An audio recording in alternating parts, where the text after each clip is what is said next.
माझ्या तालुक्यातील 2 क्रांतिकारक यांच्या देशाचे स्वातंत्र्य लढ्यात बलिदान झालं आहे। ही माझ्यासाठी गौरवाची बाब आहे।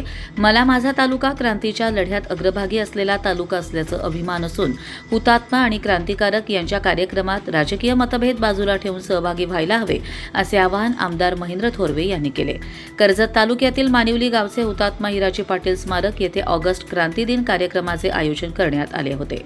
मानिवली ग्रामपंचायत, कर्जत पंचायत समिती, शिक्षण विभाग यांच्या माध्यमातून या कार्यक्रमाचे आयोजन केले होते। यावेळी कार्यक्रमाची सुरुवात आमदार महेंद्र थोरवे यांच्या हस्ते राष्ट्रध्वज फडकवून कार्यक्रमाची सुरुवात झाली। त्यानंतर हुतात्मा हिराजी पाटील यांच्या अर्धपुतळ्याला आमदार महेंद्र थोरवे आणि पोलीस अधिकारी राहुल वरोटे यांचे हस्ते पुष्पचक्र वाहण्यात आलं।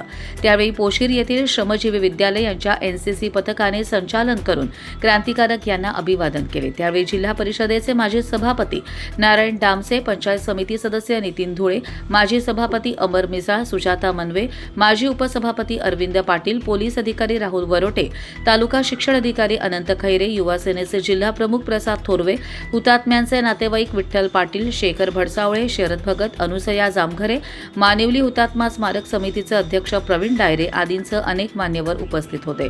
कर्जत लाईव्हसाठी महेश भगत, नेरळ।